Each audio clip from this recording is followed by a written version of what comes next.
Vamos entonces a comenzar, digamos, con la reflexión que tenemos preparada para el día de hoy. La introducción, digamos, a este tiempo que vamos a compartir juntos.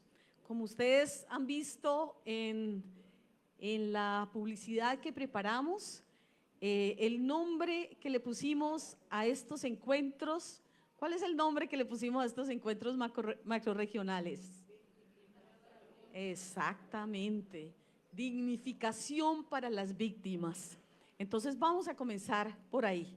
¿Qué significa entonces que esta unidad para las víctimas, una de sus tareas centrales es no solo la indemnización, no solo los retornos y todas estas otras tareas que tenemos, sino fundamentalmente en el centro de nuestra misionalidad está la dignificación para las víctimas?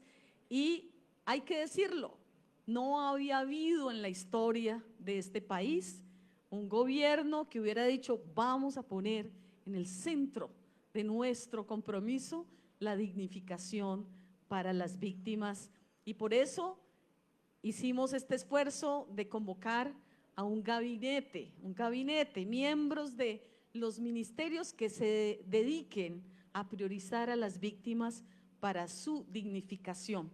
Hay una frase que pusimos en una reflexión que hicimos, que dice lo siguiente: la soberanía es a las naciones lo que la dignidad es a las personas. La soberanía es a las naciones lo que la dignidad es a las personas. ¿Por qué? Porque no es o no ha sido usual en la historia de Colombia que se ponga la dignidad del ser humano por encima de todas las cosas. Ahí vimos que se pone muchas veces por encima un modelo de economía para la acumulación de unos pocos, o se levantan consignas como que lo más importante es solamente la agenda de, como en unos territorios, los gobernantes nos dicen lo que importan son las carreteras, y yo sé que son muy importantes, pero de ahí a dar un salto como el que hemos dado, eso es algo supremamente importante para nuestro país. Y la dignidad descansa en la seguridad que los seres humanos, los pueblos, los movimientos, no son unos medios, son un fin en sí mismo. Y esto definitivamente es algo que convoca a decir, tenemos que enfocar nuestro esfuerzo a esa tarea de la dignificación de los pueblos. Y entonces queremos subrayar la centralidad que debe tener el ser humano, los colombianos, las colombianas, y poner una línea roja, una línea infranqueable en donde, digamos, una frontera que no se debe cruzar cuando de la dignidad humana se trata. Vimos hace poco toda la tormenta que hubo cuando el presidente dijo la dignidad humana lleva a que nosotros, o los colombianos que vayan a ser deportados, no queremos que sean amarrados, esposados. Una cosa es que haya deportación, pero otra cosa es irrespetar el ser humano. Y eso para algunos era algo tremendamente cuestionable, cuando para otros, como nosotros, que hemos visto a nuestros pueblos que han sido avasallados por la guerra, es algo totalmente obvio. Y estamos frente a grupos poblacionales como los desplazados y los desplazadas, que en muchos momentos de la historia, por el solo hecho de ser desplazados, por el solo hecho de ser pobres, y algunos en pobreza extrema, eran objeto de discriminación y de desprecio. Todavía, cada vez menos, pero todavía en algunas ciudades es objeto de molestia que estén los pueblos indígenas desplazados en las ciudades, sobre todo porque viven en condiciones de pobreza, y hemos tenido que luchar y levantar la voz en condiciones cuando hay discriminación, cuando hay racismo y cuando hay desprecio. Al gobierno nacional se le dice permanentemente, vea, resuélvale el problema a esos que están por ahí en las calles. ¿Qué quiere decir? No nos encartemos nosotros en nuestras ciudades. Menos mal que una tarea que hacemos también en este contexto de la dignidad humana y de la dignificación de los pueblos es una tarea pedagógica. Y sabemos que hay la necesidad que se pueda en todas las ciudades, en los territorios, crecer en el respeto a esa dignidad. Nos enfrentamos permanentemente en Bogotá con ese reclamo. ¿Por qué no se los llevan de aquí para sus lugares históricos? Y sí tenemos que reconocer que ha faltado en los anteriores gobiernos compromiso con los retornos. Los pueblos en otros lugares del mundo no quieren retornar al lugar donde han vivido la violencia. En Colombia sí, los pueblos indígenas, los pueblos afro, quieren volver a su tierra, es un anhelo, pero ese es un derecho, no una obligación que se le impone al desplazado. Queremos resaltar aquí en este tema de la dignificación el modelo que ha habido en Santa Marta, con el liderazgo de la directora territorial, que se llama Audes, en impulsar la ciudad de equidad, una ciudadela para las desplazadas y los desplazados, en donde estamos construyendo junto con el gobierno local y departamental condiciones dignas para esta población desplazada. Estos modelos de integración pasan precisamente por estos compromisos. Entonces, una necesidad, la necesidad de una pedagogía del derecho al reconocimiento de la dignificación. Es un derecho. Aquí en Colombia se avasallaron tanto los derechos que luego la gente creía que algunos pedían derechos y pedían demasiado. Y no era que pidieran demasiado, es que los derechos fueron de tal forma aplastados que luego se volvió pues una causa defenderlos, algo que debía ser obvio, algo que debía ser normal. Es entonces una de las primeras cosas que queremos afirmar, la dignificación de los pueblos y la dignificación de las víctimas es una deuda.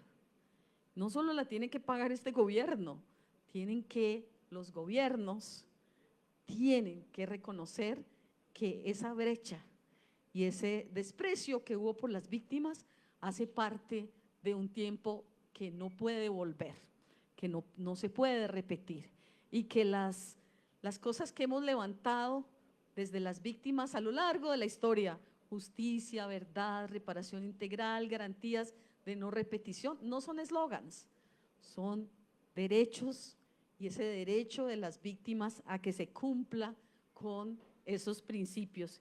Y aquí estamos, digamos, con ese como uno de nuestros principales objetivos, y salta a la vista la imperiosa necesidad de que estemos unidos en esa necesidad de alcanzar dignificación. Junto a eso está una de las cosas que ha puesto también este gobierno en el centro de su preocupación, y es el tema de la economía para la vida. Entonces, ya dijimos uno de nuestros temas en este encuentro, dignificación para las víctimas.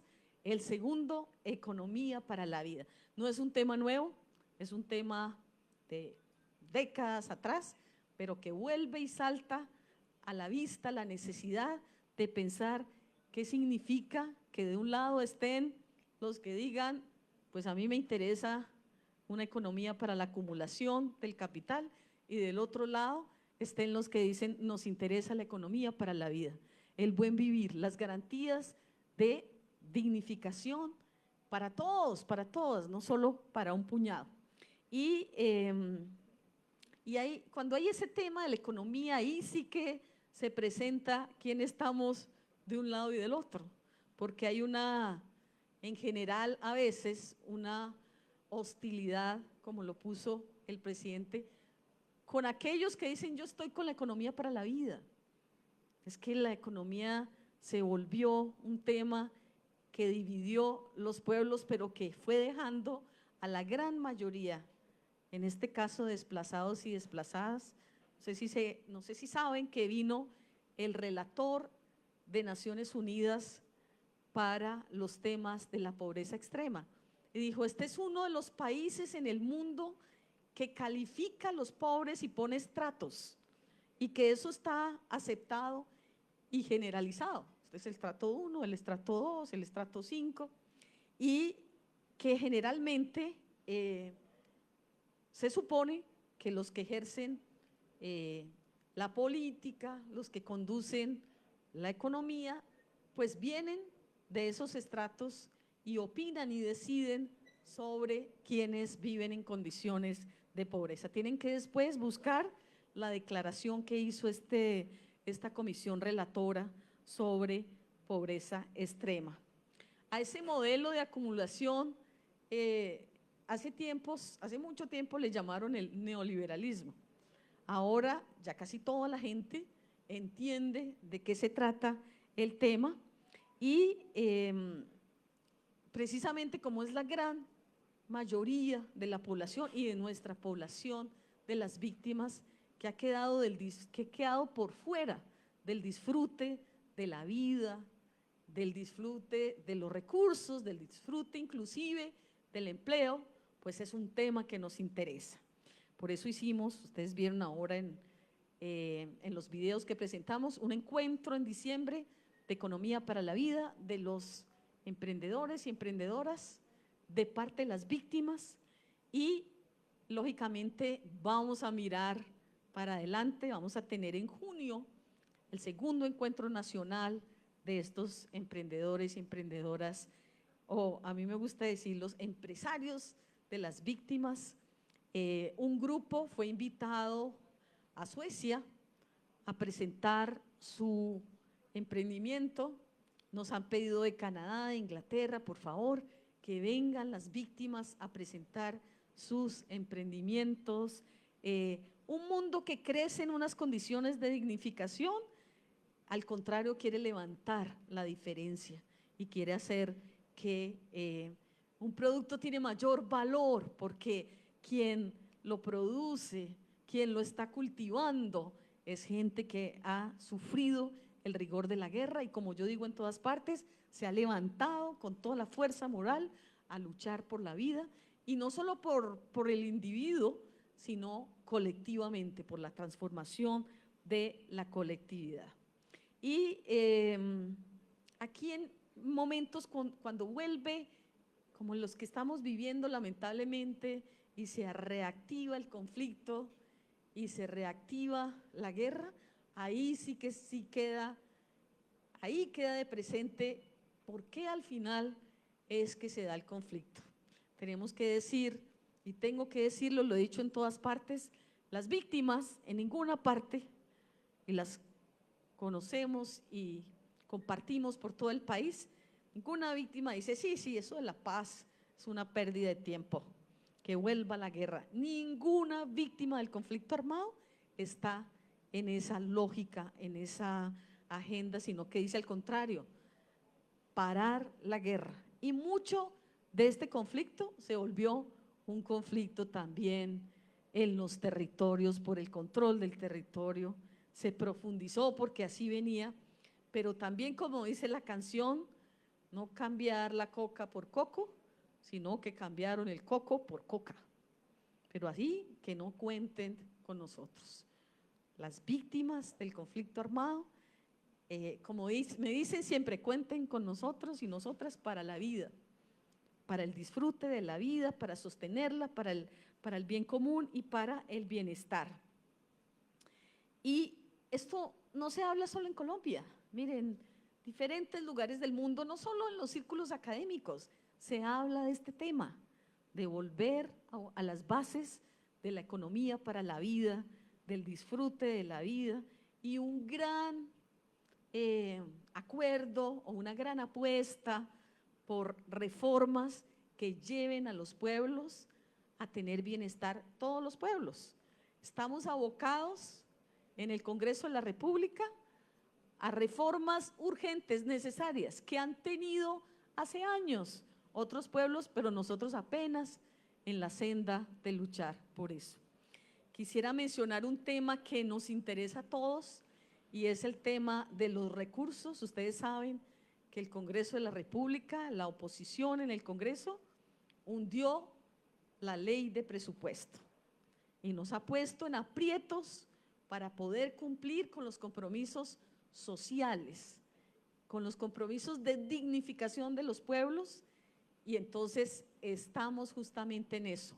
¿Cómo construimos juntos, como sujetos, la posibilidad de avanzar en una forma que no siempre sea solamente la indemnización? La indemnización es un momento y la dignificación es mucho más amplia y estamos en eso. La gente dice, pero bueno, ¿cuánta plata se necesita para, hay 10 millones, en la lista, en el registro hay 10 millones. ¿Cómo se repara 10 millones? Entonces la Corte hizo un listado, pero los pueblos tenemos que construir las formas de avanzar e ir mucho más allá, y ustedes han visto que hemos estado en ese esfuerzo. En el Congreso, como les estaba diciendo, muchos han visto las reformas como que las reformas no pueden ser para la equidad, para la igualdad, para la economía, para la vida, sino al contrario, quieren contrarreformas que no beneficien a todos, sino que se mantenga la exclusión. Lógicamente a las víctimas y a las organizaciones de víctimas y a las mesas de víctimas les interesa algo diferente, o sea, ¿dónde está el bienestar? Y a eso nos tenemos que comprometer y cumplir con, digamos, el más amplio acuerdo por la vida de las víctimas, y eso tenemos que hacerlo. Quiero contarles también que tenemos que enfrentar muchos retos ahí en la unidad, pero uno de esos muy difíciles es que tenemos el reto de que avanza la desinformación más que la información. Entonces estamos haciendo en las macrorregionales un esfuerzo para que ustedes, insistimos en todas las reuniones, hay tramitadores, tenemos que decirles no, nadie tiene que buscar un tramitador para que avancen, digamos, los procesos en la unidad. Estamos completamente por una comunicación que sea directa, que sea eficaz, que sea realmente al servicio de todas las víctimas. Pero hay otras formas de desinformación que están siendo muy graves. Entonces circulan cadenas de WhatsApp con noticias falsas, que la unidad va a hacer esto o el otro, y queremos rogarles que frente a esa agenda de desinformación, ustedes siempre acudan a buscar los datos y a buscar en la unidad cómo podemos comunicarnos de la forma más eficaz y que ustedes puedan saber de qué se tratan las transformaciones, de qué se trata lo que se anuncia. Es tan grave la desinformación que en algunos países, sobre todo en Estados Unidos, hay grupos que estudian lo que llaman las fake news, las noticias falsas. En otras épocas se hablaba de la posverdad, es decir, inventar una verdad que no es la que realmente la que está adelantada, la que está en boga. Entonces queremos hacer también este punto en las macrorregionales.